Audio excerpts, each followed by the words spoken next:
എന്തോടുക്കുവാടി പാത്രം കഴുകുവാന്നോ? ആ എങ്ങോട്ടേക്കാ രാവിലെ? കല്യാണം വല്ലതും ഉണ്ടോ? ഓ, കല്യാണത്തിന്റെ കാര്യമൊന്നും പറയണ്ടെന്നേ. അയ്യോ, മഴ കൂടുന്നു. വാ, നമുക്ക് അങ്ങോട്ടിരിക്കാം. എന്റെ മാതാവേ, എഴുന്നേക്കാനും വയ്യ. ആ വാ. മൊത്തം നനഞ്ഞു. ആരുടെ അടി കല്യാണം? ഇന്ന് ഏതോ ഒരു കല്യാണം വിളിച്ചിട്ടുണ്ട്. എനിക്കും ചേട്ടനും പരിചയമൊന്നുമില്ല. പിന്നെ ആരോ വീട്ടിൽ കൊണ്ടുവന്നൊരു കാർഡ് ഇട്ടിട്ട് പോയി. ഇനി അത് ആരാണെന്ന് കണ്ടുപിടിച്ച് നമ്മൾ അങ്ങോട്ട് ചെല്ലണം. വാ, കേറി വാ, മഴ മാറിയിട്ട് പോവാം. വാ, ഇരിക്ക്. ഇവിടെ ഇതൊക്കെ തന്നെയാ സ്ഥിതി. എല്ലായിടവും വിളിക്കുമ്പം ഇവിടെ ഒന്ന് വിളിച്ചേക്കാന്ന മട്ടില്ല ഓരോ വിളി. എടീ, കല്യാണത്തിന് പോകുന്ന കാര്യം ചോദിക്കാൻ അതിയാനെ നോക്കിയിട്ട് കണ്ടില്ല. അവിടെ പത്രം വായിച്ചുകൊണ്ടിരുന്നതാ. എങ്ങോട്ട് പോയോ എന്തോ. വന്നിട്ടിനി വോട്ട് ചെയ്യാനും പോണം. അതിനി ഉടനെ ഒന്നും നോക്കണ്ട. ആ കടവിൽ കാണും. രണ്ടും കൂടി അങ്ങോട്ട് പോയിട്ടുണ്ട്. ബാക്കിയുള്ളവന്മാരും അവിടെ വരും. ഇനി എപ്പോഴാണോ തിരിച്ചു വരവ്.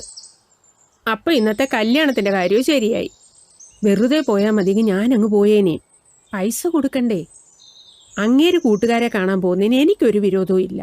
പക്ഷേ ഇന്ന് എന്ത് പുകിലാണോ ഉണ്ടാക്കാൻ പോകുന്നത്. എന്തു പുകില്? അവരെല്ലാം കൂട്ടുകാരല്ലേ. അതല്ലടി, നിനക്കറിയാവല്ലോ ചേട്ടന്റെ സ്വഭാവം. ദേഷ്യം വന്ന അന്നരവേ ഇക്കിള് വരും. അത് കാണാൻ വേണ്ടി മറ്റുള്ളവർ ഓരോന്ന് പറഞ്ഞ് കളിയാക്കും. ഇങ്ങോട്ടൊന്നും പറഞ്ഞില്ലെങ്കിൽ അങ്ങോട്ട് കയറി ചൂടാകുന്ന ആളാ ചേട്ടൻ. എടി, ഇത് വല്ല അസുഖം വല്ലോ ആണോ? നീ ആ മാത്യു ഡോക്ടർ ഇന്ന് കാണിക്കാൻ മേലായിരുന്നോ? ജന്മനാ ഉള്ളതാന്നാ ചേട്ടൻ പറയുന്നത്. ഏതായാലും ഞാൻ പറഞ്ഞിട്ടുണ്ട് ഡോക്ടറെ അടുത്തൊന്ന് പോകാൻ. എവിടെയെങ്കിലുമൊക്കെ പോകുമ്പോഴോ അല്ലെങ്കിൽ ബസ് യാത്ര ചെയ്യുമ്പോഴൊക്കെയാ നാണക്കേട്. എക്കിള് വന്നാൽ കുറേ നേരം പിടിക്കും അതൊന്ന് മാറാൻ. കല്യാണത്തിന് പോകാമെന്ന് വിചാരിച്ചിരിക്കുകയായിരുന്നു. ഇനിയും വീട്ടിൽ പോയി കഞ്ഞിയും കറിയൊക്കെ വെക്കട്ടെ.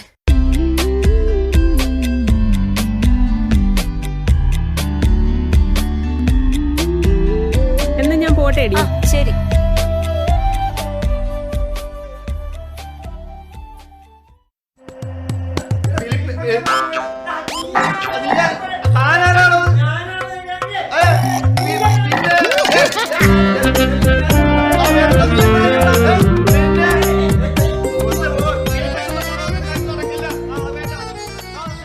ആ, മല്ലനും മാധവനും വന്നിട്ടുണ്ട്. നമുക്ക് ചേട്ടനൊന്ന് ചൂടാക്കിയാലോ? എടാ, നിനക്ക് രാവിലെ ഒരു പണിയില്ലേ? അങ്ങനെ ചൂടായി അറിയാലോ. കാര്യം ഇവിടെ ഒന്നും നിൽക്കില്ല. ഞാൻ കഴിഞ്ഞ മാസം മേടിച്ച കാശ് ഇന്ന് കൊടുക്കാന്നാ പറഞ്ഞിരിക്കുന്നത്. ഇന്ന് ലാസ്റ്റ് അവധിയാ. ഇന്ന് കൊടുത്തില്ലേ അയാളെന്നെ ശരിയാക്കും. നിന്റെ കയ്യിൽ കാശില്ലെന്ന് വെച്ച് വേണ്ടാത്ത പണിക്ക് നിൽക്കരുത്. അങ്ങേർക്ക് എക്കിള് വന്നാ പിന്നെ നമ്മൾ തന്നെ പൊക്കിക്കോട്ട് പോകേണ്ടി വരും. നീ വന്നിട്ടുണ്ടായിരുന്നോ? ഞാൻ വിചാരിച്ചു നീ കാശിരാളോണ്ട് വരികയിലായിരിക്കും. ഞാനൊരു വാക്ക് പറഞ്ഞാൽ പഴയ ചാക്ക് പോലാണെന്ന് ആർക്കാ അറിയാൻ പാടില്ലാത്തത്? അതെ അതെ അതെ, ഇത് എത്രാം തൗതിയാ? ഇന്ന് കൊടുത്തില്ലേ കാണായിരുന്നു. ഇന്ന് കൊടുത്തിരിക്കും. എവിടെ നിരത്തിൽ കൊടുക്കാൻ? ഞാൻ നോക്കിയിട്ട് ഒരു വഴിയെ കാണുന്നു. അല്ല ചേട്ടാ, ഇലക്ഷൻ റിസൾട്ട് ഉടനെ വരത്തില്ലേ? ചേട്ടന്റെ പാർട്ടി തോക്കുന്നാണല്ലോ പറയുന്നത്. അതിന് കുറെ പൊളിക്കും. ജയിക്കുക മാത്രമല്ല 50,000 വോട്ടിന്റെ ലീഡും. ഓഹോ ഹോ ഓ 50,000 വോട്ടിൽ ഒരു വോട്ട് കുറഞ്ഞാൽ ഈ മീശയുടെ പകുതി ഞാൻ പഠിക്കും. ഓ, ഇത് ഞങ്ങൾ കുറെ നാളായിട്ട് കേൾക്കാൻ തുടങ്ങിയതാ. ചേട്ടൻ പറഞ്ഞ പോലെ മീശ പഠിച്ചിരുന്നെങ്കിലേ എപ്പോഴും ചേട്ടന് പകുതി മീശയെ കാണുള്ളായിരുന്നു. ചുമ്മാതിരി ചുമ്മാതിരി. നീ അവിടെ ഇരിക്കും. നിങ്ങൾ സമാധാനമായിട്ട് ഇരിക്കുന്നേ. പോട്ടെ, ആ സംഭവം കാര്യമാക്കണ്ട. ഇരിക്കേ. ഈശ്വര, ഇന്ന് രക്ഷപ്പെട്ടു. ഇനി അടുത്ത ഡേറ്റിന് കാശുണ്ടാക്കിയാൽ മതി. എടാ വാടാ, നമുക്ക് അങ്ങോട്ട് പോയി നോക്കാം. വാന്നേ. കാശൊക്കെ നമുക്ക് മേടിച്ചെടുക്കാന്നേ. നിങ്ങൾ സമാധാനപ്പെട്. ഇതൊക്കെ ഇതെന്താണ് വയ്യാതിരിക്കുന്നതല്ലേ? ഞങ്ങൾ എല്ലാരും കൂടെ മേടിച്ച് ഞങ്ങൾ അവരോട് സംസാരിക്കാം.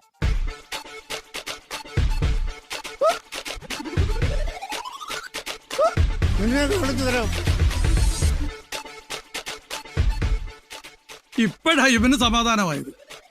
ഇല്ലെങ്കിൽ എന്റെ കാര്യം കട്ട പുകയായന. അതൊക്കെ കടം മേടിക്കുമ്പോ ആലോചിക്കണമായിരുന്നു. അല്ലെങ്കിൽ ഈ കടം കൊടുക്കുന്നവന്മാർക്കൊരു മര്യാദയില്ല. ഒരു കൈ ചെയ്യുന്നത് മറ്റേ കൈ അറിയരുതെന്നാണല്ലോ പ്രമാണം. പക്ഷെ കടത്തിന്റെ കാര്യത്തിൽ അത് പൂർണ്ണമായും പാലിക്കപ്പെടുന്നില്ല. അവൻ പോയ നന്നായി. ഇല്ല, പ്രമാണത്തിന്റെ കാര്യം ഇപ്പൊ കേക്കായിരുന്നു. അടുത്ത എക്കിളും കേക്കായിരുന്നു. പറയുമ്പോ എല്ലാം പറയണമല്ലോ. ഞാൻ കാശ് മേടിച്ചാ തിരിച്ചു കൊടുക്കുന്ന ഡേറ്റ് പറയാറേ ഇല്ല. അതാകുമ്പോ പിന്നെ പ്രശ്നമില്ലല്ലോ. അല്ല, ചേട്ടൻ വോട്ട് ചെയ്തിട്ടാണോ വന്നത്?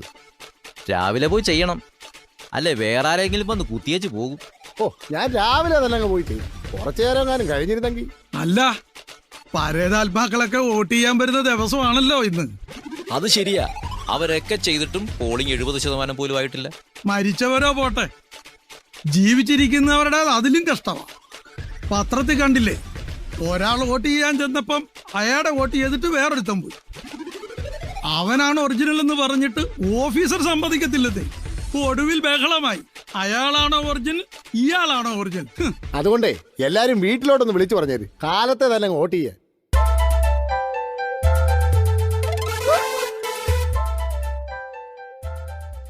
നീ എന്തിനാണ് കറി വെക്കുന്നേ? നമുക്ക് കല്യാണം അറിയത്തില്ലേ? ദേ, നട്ടുച്ചയാന്നും ഇക്കിള് വരുന്നൊന്നും ഞാൻ നോക്കത്തില്ല കേട്ടോ. നല്ല ചീത്ത വിളിക്കും ഞാന്. എടി, കല്യാണത്തിന് പോയാൽ കാശ് മേടിക്കാൻ തന്നെയാ പോയത്. തരാനുള്ളവ വഴിയുകയും ചെയ്തു. പക്ഷെ എന്നാ പറയാനാടി, ഇക്കിളി ചതിച്ച്. നിങ്ങൾ ആരെങ്കിലും എന്തെങ്കിലും പറയുന്ന കേട്ട് എക്കിളുമായിട്ട് നടക്കുന്ന എന്തിനും? നിങ്ങളുടെ ഈ എക്കിള് കാരണം ബാക്കിയുള്ളവർക്ക് പുറത്തിറങ്ങി നടക്കാൻ വയ്യ. എടി, ഇത് ഞാൻ മനഃപൂർവ്വം വരുന്നതാണോ? കർത്താവരെ പടഞ്ഞപ്പോ ഇക്കളൂടെ പടച്ചു. ഓ, എനിക്ക് വയ്യ ഇങ്ങേരുടെ ഒരു നശിച്ച എക്കിള്. ഏതായാലും ആ മാത്യു ഡോക്ടറുടെ അടുത്ത് പോയിട്ട് തന്നെ കാര്യം. നടക്ക്, അങ്ങോട്ട് നടക്കും മനുഷ്യ. എടി, വിടടി. നടക്ക് എടി, നടക്ക്, പിടി വിടടി. പോയി കുളിച്ചിട്ട് വന്നു.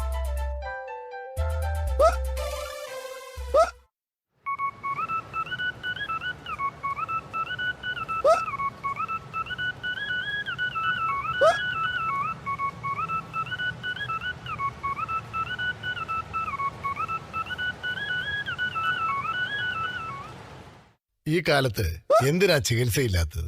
അല്ല, എത്ര നാളായി ഇത് തുടങ്ങിയിട്ട്? ഞാൻ കെട്ടി വന്നപ്പോ മുതൽ ഇതുണ്ട് ഡോക്ടറെ. അത് ശരിയാ, നിന്നെ കെട്ടിയെടുത്ത് പോകുമ്പോല എനിക്ക് ഇത് തുടങ്ങിയത്. നമുക്ക് മരുന്ന് സ്റ്റാർട്ട് ചെയ്യാം. കുറച്ചു നാൾ കഴിക്കേണ്ടി വരും. ഇതിന് മെഡിക്കൽ സയൻസിൽ പറയുന്ന പേര്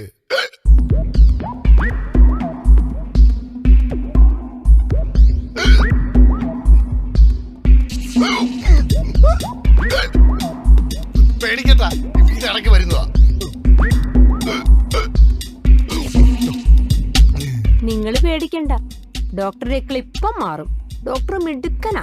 ഇതിന് മെഡിക്കൽ സയൻസിൽ പറയുന്ന പേരെന്താണ് ഡോക്ടർ? അതായത് ദാ, ഇത് തന്നെ. ഞങ്ങള് പോയിട്ടേ ഡോക്ടറുടെ ഇക്കിൾ മാറുമ്പോ വരാം കേട്ടോ. പോലെ പോലെ എന്റെ ഇക്കൾ ഇപ്പൊ മാറും. പിന്നെ എക്കിള് പേടിച്ച് പന്തളത്തി എന്നപ്പോ പടപട എക്കിള്. ഇതിലും ഭേദം നിങ്ങളുടെ എക്കിളാ മനുഷ്യ. വാ പോകാം. ചേച്ചി എന്താ? പോകല്ലേ, നല്ല വില ഡോക്ടറുണ്ട്, ഞങ്ങളുടെ ഡോക്ടറിനോട് ഒന്ന് കാണിക്കണമായിരുന്നു.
എന്റെ ദൈവമേ, എന്തൊരു കഷ്ടായത്. എടി, ചായ ആയില്ലടി. നിങ്ങൾ ഇവിടെ ഇങ്ങനെ ചായ കുടിച്ചോണ്ടിരുന്നോ? അവന്റെ നോട്ടം കണ്ടോ? അവനെ ഇന്ന് ഞാൻ ശരിയാക്കുന്നുണ്ട്. നീ ആരുടെ കാര്യമായി പറയുന്നത്? കുടുംബത്തിൽ ആണുങ്ങളുണ്ടായിട്ട് ഇവിടെ ചോദിക്കാനും പറയാനും പെണ്ണുങ്ങൾ ഇറങ്ങേണ്ടി വരുമെന്നാ തോന്നുന്നത്. അപ്പുറത്തെ ആ ജോജി ഉണ്ടല്ലോ, അവനെ കൊണ്ട് ഭയങ്കര ശല്യമാന്നേ. നമ്മുടെ മണിക്കുട്ടിക്ക് പുറത്തിറങ്ങി നടക്കാൻ വയ്യാത്ത അവസ്ഥയാ. ഇതൊക്കെ പ്രായത്തിന്റെ അന്നേ. അതിന്റെ പേര് വെറുതെ വഴക്കുണ്ടാക്കുന്ന എന്തിനാ? എന്റെ ദൈവമേ, ഇതിയാനെ പോലൊരു പേടിത്തൊണ്ടൻ ഇങ്ങേരെ കൊണ്ട് ഞാൻ തോറ്റു. എന്റെ മണിക്കുട്ടിയെ നോക്കി അപ്പുറത്തെ വായി നോക്കി ജോജി ചുറ്റിക്കറങ്ങുമ്പോ എത്ര നിസ്സാരമായിട്ടാ നിങ്ങൾ അതിനെ തള്ളിക്കളയുന്നത്. നമ്മുടെ മണിക്കുട്ടിയെ നമ്മൾ വളർത്തിയേക്കുന്നത് നന്നായിട്ടല്ലേ? അവളെ സംരക്ഷിക്കാൻ അവൾക്കറിയാം.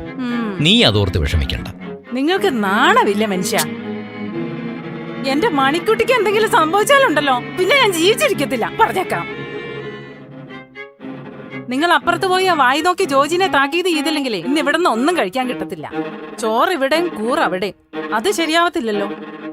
എന്തൊരു കഷ്ടമാണ് നോക്കണേ. നീ അടുക്കളയിൽ സത്യാഗ്രഹം ഒന്നും ഇരിക്കണ്ട. ഞാൻ ഡ്രസ്സ് മാറിട്ട് പോയി ചോദിക്കാം. ഞാനും കൂടെ ഏതായാലും വന്നേക്കാം.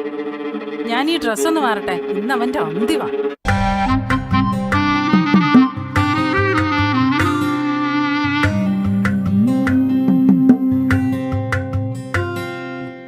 എടാ എങ്ങോട്ടാ? അങ്ങോട്ട് പോവാം. അവിടെ തുടങ്ങി. വേറെ പണിയോ? വാ ചായ വാ. വാന്നേ. ഇവൻ സമ്മതിക്കത്തില്ല. ചുമ്മാ ചടഞ്ഞു വലിച്ചോണ്ട് ഓടാതെ.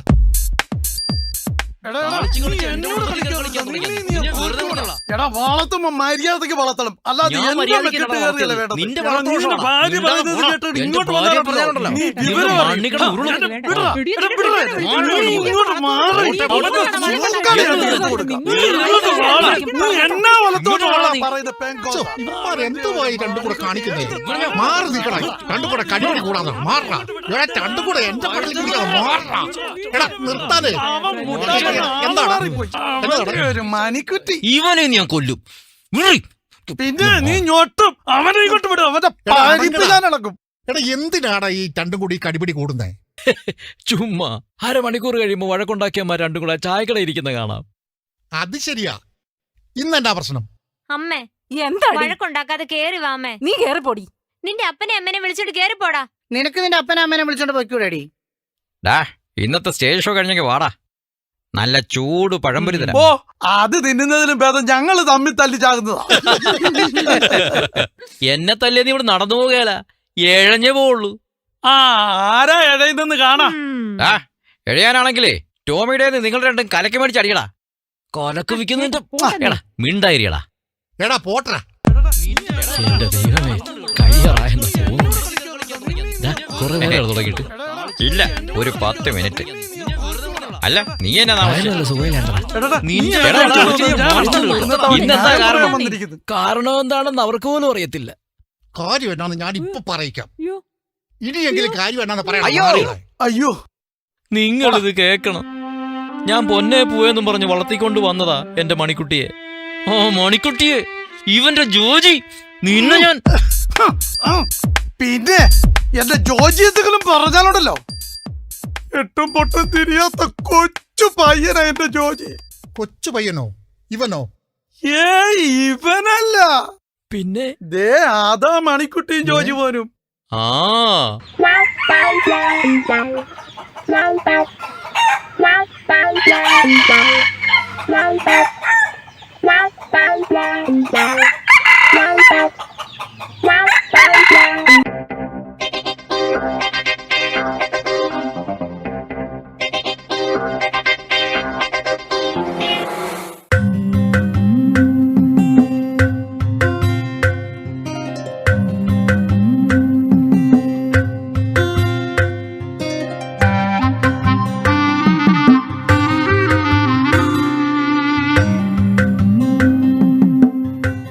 ഹലോ ഹലോ, ഇന്നെന്താടാ പരിപാടി? എന്താടാ ഇന്ന് പ്രത്യേകിച്ച് പരിപാടിയൊന്നുമില്ല. എടാ എന്റെ കേസിന്റെ വിധി വരുന്ന ദിവസമാ. നീ എന്റെ കൂടെ കോടതി വരുന്നില്ലേ? ഞാൻ വരാടാ, ഞാൻ വരാം. നിന്റെ കൂടെ എന്തിനും ഞാനുണ്ട്. ഓക്കേടാ, എന്നാ 10 മണിക്ക് കാണാം. ഓക്കേടാ, ഓക്കെ. എടാ അതെന്തിനാടാ ജഡ്ജിയുടെ മേശപ്പുറത്ത് ഒരു കൊട്ടുപടി വെച്ചിരിക്കുന്നത്? പണിയാൻ വന്ന ആശാരി മറന്നു വെച്ചിട്ട് പോയതാണോ? എടാ നീ വെറുതെ മാക്രമുക്കാരെ പറയരുത്. നീ കോടതി കണ്ടിട്ടില്ലേ? കാര്യം ഞാൻ തല്ലിപ്പൊളിയാണെങ്കിലും ഇതുവരെ കോടതി കയറേണ്ടി വന്നിട്ടില്ല. അത് നീ എനിക്കിട്ടൊന്ന് താങ്ങിയതാണല്ലോ. നീ ഒരു കല്യാണം കഴിച്ച് നോക്ക്. നിന്റെ സ്വഭാവം വെച്ച് നോക്കുകയാണെങ്കിൽ എപ്പ കോടതി കയറിയെന്ന് വെച്ചാൽ മതി. നീയോ പെട്ട് ഇനി ബാക്കിയുള്ളവരെ കൂടി പെടുത്തണം. ഈ കുടുംബ കോടതിയിലൊക്കെ ഇങ്ങനെ നിന്ന് കഴിയുമ്പോഴുണ്ടല്ലോ, കല്യാണം കഴിക്കാത്തതിന്റെ സുഖം അപ്പോഴാ മനസ്സിലാകുന്നത്.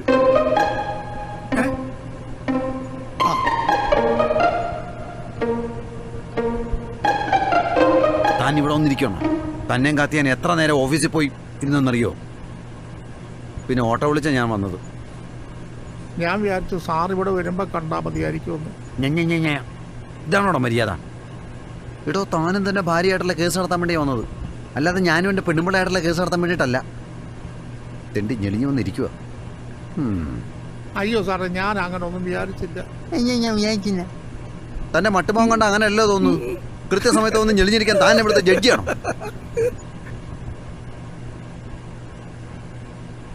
ഇതേതാടോ? എന്റെ ഏറ്റവും അടുത്ത കൂട്ടുകാരനാ സാറേ. തനിക്ക് അങ്ങനെ തന്നെ വേണം. കല്യാണം കഴിച്ചതാണോ? അല്ല, ശാപം കിട്ടിയ ജന്മം. പണി നടക്കൂല. എടോ, തന്നോട് എനിക്കൊരു കാര്യം പറയാനുണ്ട്. രാവിലെ കണ്ണും തിരുമ്പി ഒന്ന് കോടതി വന്നിരിക്കുകയല്ല വേണ്ടത്. ആദ്യം വക്കീൽ ഓഫീസിൽ വരണം, വക്കീലിന് കേസ് പഠിക്കണം, അതിന് ഫീസ് തരണം, എന്നിട്ട് വക്കീലിനെ കൂട്ടി വേണം കോടതിയിലേക്ക് വരാൻ. മനസ്സിലായോ? ഫീസൊക്കെ കൊണ്ടുവന്നിട്ടുണ്ട്. ഫീസ് ഇപ്പൊ തന്നെ തന്നേക്കാം. വേണോ? അല്ല സാറേ, സാധാരണ വക്കീലന്മാരൊക്കെ അവരുടെ കാറിലല്ലേ കോടതി വരുന്നേ? കാറിന് CC അടയ്ക്കണോ? അതെങ്ങനെയാ? തന്നെ പോലുള്ള കക്ഷികളല്ലേ കിട്ടുന്നത്. എന്ന് കാർ മേടിക്കാനാ? പിന്നെ തന്നെ സ്ഥിരം പരിപാടി ഉണ്ടല്ലോ, അയ്യോ ഞാൻ മലന്ന് പോയി എന്നുള്ള പറച്ചില്. അതിനി വേണ്ട. ഇറങ്ങുമ്പോൾ തന്നെ എനിക്ക് ഫീസ് കിട്ടണം. ഇന്ന് വിധി വരുന്ന ദിവസമാണ്. സാധാരണ വിധി വന്നു കഴിഞ്ഞാൽ പിന്നെ ഫീസ് തരാൻ വലിയ ഇൻട്രസ്റ്റ് ഒന്നും കാണത്തില്ല. സാറ് വിധി വരുമ്പോ എന്നെ പിടിച്ച് അകത്തിടുവോ? ഏയ്, സാറിന്റെ വാദം കേട്ടിട്ട് എനിക്ക് അങ്ങനെ തോന്നുന്നു. എടോ, തനിക്ക് ലോ പോയിന്റ്സ് വല്ലതും അറിയാവോ? എടോ, ഞാൻ പോയിന്റ്സ് എടുത്തിട്ട് അമ്മാനോടുമല്ലായിരുന്നോ? എന്റെ ആട്ടം കണ്ടിട്ട് ജഡ്ജി പോലും അന്തം വിട്ടുപോയി. അത് ശരിയാ, സാറിന്റെ ആട്ടം കണ്ട ആരും അന്തം വിട്ടു പോകും. എടോ, തന്റെ പെണ്ണുമ്പിള്ള വക്കീലോട്ട് അവിടെ കിടന്ന് കുറുവാണല്ലോ. കളിയും ചിരിയും. ഇന്ന് വിധി വരുന്ന ദിവസമാ. ഈ കളിയും ചിരിയൊക്കെ അങ്ങ് തീരും. IPC 354, 56 എന്തൊക്കെയാണോ? അതെ, ഞാൻ പറഞ്ഞല്ലോ, ഓർമ്മയുണ്ടല്ലോ. ജഡ്ജി മറിച്ചും തിരിച്ചൊക്കെ ചോദിക്കും. അപ്പൊ ഞാൻ തിരിച്ചും മറിച്ചും ഒക്കെ പറഞ്ഞാ മതിയോ? ഓ, അതല്ല, ഒറ്റപ്പിടിക്ക് നിന്നോണം. ഈ മണഗുണാഞ്ചനെ വേണ്ടെന്ന് പറയണം.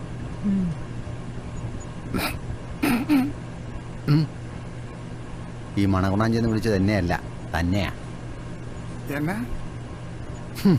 ഈനാമ്പേച്ചിക്ക് മരപ്പട്ടി കൂട്ട്. അതെ, ജഡ്ജിക്ക് നേരെ ചോദിക്കാൻ അറിയാൻ മേലഞ്ഞിട്ടാണോ? എന്റെ ദൈവമേ, ചുക്കെന്ന് പറയുമ്പോ ചുണ്ണാമെന്നാണല്ലോ കേൾക്കുന്നത്. ഏതായാലും ഞാനിത് രണ്ടും രണ്ട് പാത്രത്തിലാക്കും. അയ്യോ, ഞാൻ പാത്രം ഒന്നും കൊണ്ടുവന്നിട്ടില്ല.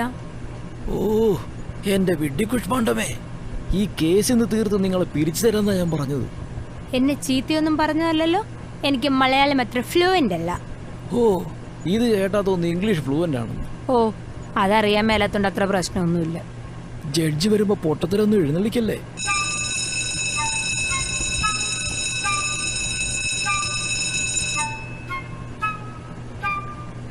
ജഡ്ജി വരുന്നുണ്ട്, ജഡ്ജി വരുന്നുണ്ട്.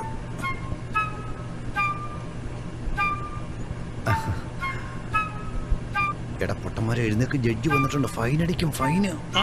പള്ളിക്കൂടത്തിൽ വെച്ചിട്ട് ഇങ്ങനെ തന്നെ സാറേ. സാറന്മാര് വന്ന് എഴുന്നേക്കത്തില്ലെത്തി. ഒരു 50,000 രൂപ ഫൈൻ അടിക്കുമ്പോൾ പഠിച്ചോളും. രാഷ്ട്രീയക്കാരനാണല്ലേ? എടാ, ജഡ്ജി കൊട്ടോടി എടുത്ത് ഇനി മിണ്ടിപ്പോയാൽ 500 രൂപ ഫൈൻ അടിക്കും. ഒരു വാക്കിന് 500 രൂപയോ? ഇങ്ങനാണ് ആളുകൾ കുത്തുപാള എടുത്തു പോകുമല്ലോ. അതെന്ന് ചില വാക്കിന് 1.5 ലക്ഷം രൂപ കൊടുക്കേണ്ടി വരും. അടയ്ക്കുന്നോ? അയ്യോ,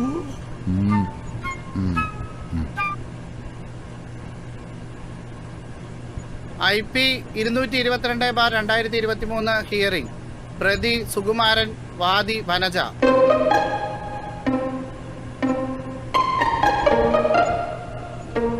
അയ്യോ, ഇതേതാണ്ട് ബാറിന്റെ കേസാണെന്നാ തോന്നുന്നത്.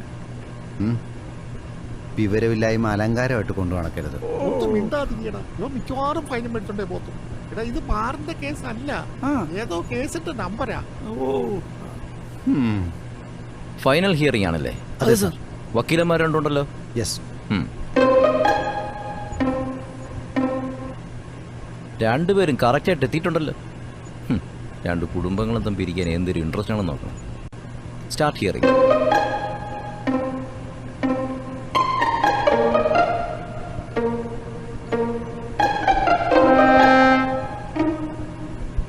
ബഹുമാനപ്പെട്ട കോടതി, എതിർകക്ഷി എൻ്റെ കക്ഷിക്കെതിരെ ഉന്നയിച്ചിട്ടുള്ള എല്ലാ ആരോപണങ്ങളും വ്യാജമാണെന്നുള്ളതിൻ്റെ രേഖകൾ ബഹുമാനപ്പെട്ട കോടതി മുമ്പാകെ സമർപ്പിച്ചിട്ടുണ്ട്. സർ, എൻ്റെ കക്ഷി ഇന്നേ വരെ മറ്റൊരു സ്ത്രീയെക്കുറിച്ച് ചിന്തിക്കോ സ്വപ്നം കാണുക പോലും ചെയ്തിട്ടില്ല എന്നുള്ളതിൻ്റെ വ്യക്തമായ രേഖകൾ ബഹുമാനപ്പെട്ട കോടതി മുമ്പാകെ സമർപ്പിച്ചിട്ടുണ്ട്. അത് ശരി, സ്വപ്നം കാണുന്നതിന് ഇപ്പോൾ രേഖയുണ്ടോ? ഇയാൾ സ്വപ്നം കണ്ടില്ലെന്ന് വക്കീലെങ്ങനെ മനസ്സിലായി? നിങ്ങൾ ഒരുമിച്ചാണോ സ്വപ്നം കാണുന്നത്? ഇല്ല ഡോക്ടറെ, സോറി മൈ ലോട്ട്, കഴിഞ്ഞു പോയി. വക്കീലെ, ഇത് ആശുപത്രിയല്ല, ഇത് കോടതിയാണ്. ആരായി ഇരിക്കുന്നത് മനസ്സിലാക്കിയിട്ട് വേണം വിളിക്കാൻ.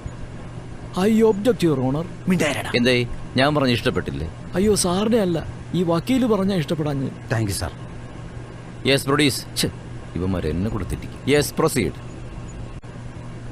എതിർ കക്ഷി വക്കീല് പറഞ്ഞത് മൊത്തം പച്ച കള്ളമാണ് യുവർ ഓണർ. ഇങ്ങേര് പെണ്ണുങ്ങളെ സ്വപ്നം കാണുന്നില്ലായിരിക്കും സാറേ, പക്ഷെ ഇങ്ങേര് പെണ്ണുങ്ങളുടെ പുറകിലെ നടക്കുകയും അവർക്ക് മെസ്സേജ് അയക്കുകയും ഒക്കെ ചെയ്യുന്നുണ്ട്. ഇതെല്ലാം ഞാനിവിടെ ഹാജരാക്കിയിട്ടുണ്ട്. എടോ ബെഞ്ച് ക്ലർക്കെ, താനിതൊന്നും എന്നെ കാണിച്ചില്ലല്ലോ. എനിക്കിതൊക്കെ വായിക്കാൻ കൊതിയാകുന്നു. ഇനി ഇത് ആവർത്തിച്ച തൻ്റെ മേൽ ഞാൻ നടപടിയെടുക്കും, പറഞ്ഞേക്കാം. എൻ്റെ പൊന്നു സാറേ, ഞാൻ തന്നെ വായിച്ചിട്ടൊരു പരുവമായി. പിന്നെ സാറിനെ ഇത് കാണിക്കണമല്ലോ എന്നോർത്ത് ഞാൻ പിന്നെയും വായിച്ചുകൊണ്ടിരിക്കുക. അതോർത്ത് താൻ വിഷമിക്കണ്ട, ഞാൻ എങ്ങനെയെങ്കിലും വായിച്ചോളാം. തൻ്റെ മട്ടും ഭാവം കണ്ടു കഴിഞ്ഞാൽ താനാണ് വിധി പറയുന്നത് തോന്നുമല്ലോ. രണ്ടുപേരുടെയും വാദം കഴിഞ്ഞല്ലോ. ഇനി എന്തെങ്കിലും ബോധിപ്പിക്കാനുണ്ടോ? ഇനി എനിക്ക് ഇങ്ങേരുടെ കൂടെ ഒരു നിമിഷം പോലും ജീവിക്കാൻ വയ്യ. അതുകൊണ്ട് ജഡ്ജി അങ്ങനെ ഞങ്ങൾക്ക് ഡ്രൈവേഴ്സ് അനുവദിക്കണം. ഡ്രൈവേഴ്സ് അല്ല, ഡിവോഴ്സ്. ഇയാൾക്ക് വല്ലതും ബോധിപ്പിക്കാനുണ്ടോ? ഇക്കാര്യത്തിൽ മാത്രമേ ഉള്ളൂ ഞങ്ങൾക്ക് ഒരേ അഭിപ്രായം. അവക്ക് ഇന്നെ വേണ്ടെങ്കിൽ ഇന്നലെ അല്ല മിനിഞ്ഞാന്നേ അവിടെ എനിക്ക് വേണ്ട. ഡോ, ആ വാട്സപ്പ് മെസ്സേജ് അല്ല ഇങ്ങോട്ട് അയച്ചേരും. ലഞ്ച് ബ്രേക്കിൻ്റെ സമയത്ത് വേണം എനിക്കിതൊക്കെ ഒന്ന് വായിക്കാം. ഇനി ഇതുപോലുള്ള വിലപ്പെട്ട രേഖകൾ കിട്ടുകയാണെങ്കിൽ ആദ്യം എനിക്ക് അയക്കണം. മുകളിലിരുന്നൊരാൾ ഇതെല്ലാം കാണുന്നുണ്ടെന്ന് ബോധ്യമില്ലാതെയാ ഇവന്മാരുടെ ഓരോ കളി. പിന്നെ ഞാൻ തന്നെ മുഴുവൻ വായിച്ചു കഴിഞ്ഞിട്ടില്ല, പിന്നല്ലേ സാറിന് തന്നെ. താൻ എന്നാ വല്ലതും പറഞ്ഞോ? അല്ല, ഇതോടെ നോക്കിയാലേ സാറിന് വിധി പറയാൻ പറ്റുള്ളൂ എന്ന് പറയുകയായിരുന്നു. കേസ് നമ്പർ 222/2023 പ്രകാരം പ്രതി സുകുമാരൻ കുറ്റക്കാരനാണെന്ന് തെളിഞ്ഞതിനാൽ വാദിയുടെ വിവാഹമോചന ഹർജി ഈ കോടതി അംഗീകരിക്കുന്നു. പ്രതിയുടെ മാസശമ്പളത്തിൽ നിന്നും പകുതി തുക എല്ലാ മാസവും വാദിക്ക് നൽകുന്നതിന് ഈ കോടതി ഉത്തരവാകുന്നു.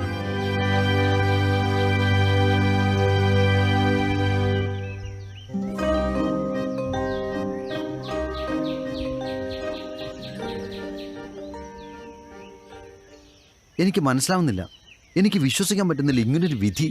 ഞാൻ മാക്സിമം വായിച്ചു നോക്കി. എനിക്ക് തോന്നുന്നേ ഞാൻ പറഞ്ഞതല്ല ജഡ്ജിക്ക് മനസ്സിലായത്. അല്ലെങ്കിൽ ഡൈവേഴ്സ് കേസിൽ ഒരിക്കലും ചെലവിന് കൊടുക്കണമെന്നും പറഞ്ഞൊരു വിധി പറയേണ്ട കാര്യമില്ല.